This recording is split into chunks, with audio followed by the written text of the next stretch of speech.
لما نسمع اسم النبي لازم نصلي عليه اللهم. وہ ایک اور بڑی عجیب سی ہے جو عرض کرنا ضروری ہے، اور یہ لوگ بہت پوچھتے ہیں، وہ یہ کہ یہ جو دعا پڑھتے ہیں افطاری کی، اللہم لک صمت وبک آمنت وعلی رزقک افطرت، کہ جی یہ دعا افطاری سے پہلے پڑھنی ہے کہ بعد میں پڑھنی ہے؟ اب کوئی کہتا ہے جی پہلے پڑھنی چاہیے، کوئی کہتا بعد جو پڑھنی، وہ آپس سے لڑی جاتے، افطاری وہ کر دیں نہیں، بھائی تم افطاری تو کر لو بھائی، بعد میں جھگڑے ہوں گے۔ اب دیکھیں اس کو بھی تسلی سے سمجھیں، 3 دعائیں افطاری کی نبی کریم صلی اللہ علیہ وسلم سے منقول ہیں۔ ایک دعا ابھی حدیث میں پڑھی گئی جو حضور علیہ السلام نے ایک صحابی کے گھر میں پڑھی تھی کہ افطر عندکم الصائمون واکل طعامکم الابرار وصلت علیکم الملائکہ، کہ اللہ کرے روزے دار تمہارے گھر افطاریاں کرتے رہیں، فرشتے تم پر رحمت بھیجتے رہیں، اور نیک لوگ تمہارا کھانا کھاتے رہیں۔ اس دعا پر سب علماء کا اتفاق ہے کہ یہ افطاری کے بعد ہی پڑھنی چاہیے، اگر کسی نے پڑھنی ہے تو کھانے پینے کے بعد۔ دوسری دعا جو حدیث میں آتی ہے وہ ہے ذہب الظمأ وابتلت العروق وثبت الاجر انشاء اللہ۔ اس کا ترجمہ یہ ہے کہ پیاس چلی گئی، رگیں گیلی ہو گئیں، اور انشاءاللہ اللہ کے ہاں ہمارا اجر پکا ہو چکا ہے۔ یہ دعا بھی حضور علیہ السلام نے پڑھی ہے، اور اس پر بھی سب علماء کا اتفاق ہے کہ یہ دعا افطاری میں کھانا کھانے کے بعد پڑھنی چاہیے، جب پیاس ختم ہو جائے، رگیں گیلی ہو جائیں، اور اجر اللہ سے انشاءاللہ پکا ہو جائے گا ہمارا۔ تیسری جو دعا ہے اس کے بارے میں کچھ لوگوں میں تشویش ہے، وہ یہ ہے اللہم لک صمت وبک آمنت وعلی رزقک افطرت۔ یہ ایک لفظ یہ بھی ہیں، کچھ لفظ اور بھی ہیں، مختلف لفظوں سے یہ دعا آتی ہے۔ اب اس کو پہلے پڑھیں کہ بعد میں پڑھیں؟ دیکھیں اس حدیث کو 5 صحابہ نے روایت کیا ہے، اور ان میں سے ہر ایک نے جب اس کو نقل کیا تو اشارے اس کے اندر مختلف موجود ہیں۔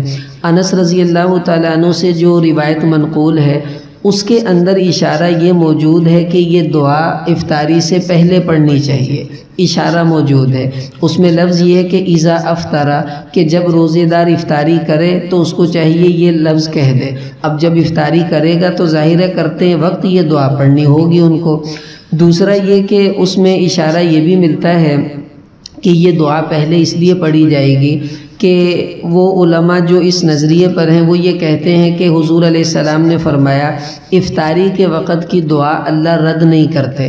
اب جب ہم افطاری سے پہلے وہ دعا مانگیں گے وہ افطاری کی دعا شمار ہوگی، اس لیے اس دعا کو افطاری سے پہلے پڑھیں تاکہ یہ دعاؤں میں شامل ہو کر اللہ کے ہاں قبول ہو جائے۔ دوسری حضرت علی رضی اللہ تعالیٰ عنہ سے جو روایت ہے اس میں اشارہ ہے کہ اس دعا کو افطاری کے بعد پڑھا جائے، کھانا کھانے کے بعد۔ ایک جو حضرت معاذ رضی اللہ عنہ کی روایت ہے اس میں اشارہ ہے کہ کھانا کھاتے کھاتے اس دعا کو پڑھیں، نہ پہلے نہ بعد میں بلکہ درمیان میں پڑھیں۔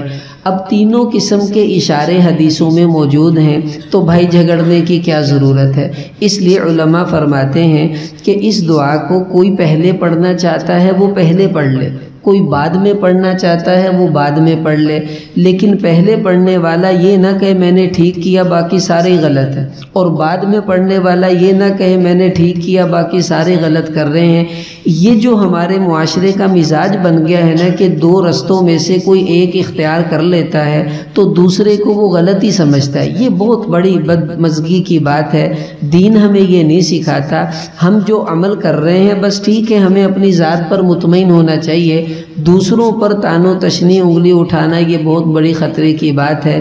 اب دیکھیں جب تینوں اشارے حدیثوں میں موجود ہیں تو بھائی پھر کیوں ہم کسی کو غلط کہیں؟ اس لیے اب یہ جو کچھ لوگ جو کلپ مشہور ہے اس میں یہ ہے کہ اس دعا کو افطاری کے بعد پڑھنا چاہیے، جو پہلے پڑھتے ہیں وہ غلط کرتے ہیں، اس کا کوئی ثبوت نہیں ہے۔ اب پتہ نہیں کہنے والے نے سب حدیثوں کو پڑھا کہ نہیں پڑھا، غور و فکر کیا یا نہیں کیا، یا ویسے ہی پتہ نہیں اس طرح قسم کی بات کہہ دی ہے۔ تو خوب اچھی طرح سمجھ لیں دعائیں پڑھنے میں جو 2 دعائیں ہیں وہ تو بعد میں ہی پڑھنی ہیں، وہ سب حدیثوں میں صحیح اشارہ یہی ہے۔ اس دعا کے بارے میں آپ کو اختیار ہے، آپ پہلے پڑھ لیں تب بھی ٹھیک ہے، بعد میں پڑھیں تب بھی ٹھیک ہے، درمیان میں پڑھیں تب بھی ٹھیک ہے، لیکن جو بھی کوئی کرتا ہے دوسرے کو برا نہ کہے خدا کے لیے۔ رمضان میں تو کم سے کم ہمیں ایک دوسرے پر انگلی اٹھانے سے بچنا چاہیے، رمضان میں تو جھگڑوں سے ہمیں پرہیز کرنا چاہیے۔ اب یہ 3 باتیں تھیں جو بہت زیادہ لوگوں میں تشویش کا انہوں نے پہلو اختیار کیا ہوا تھا، اس لیے ضروری سمجھا کہ تینوں کے بارے میں کچھ بات عرض کر دی جائے۔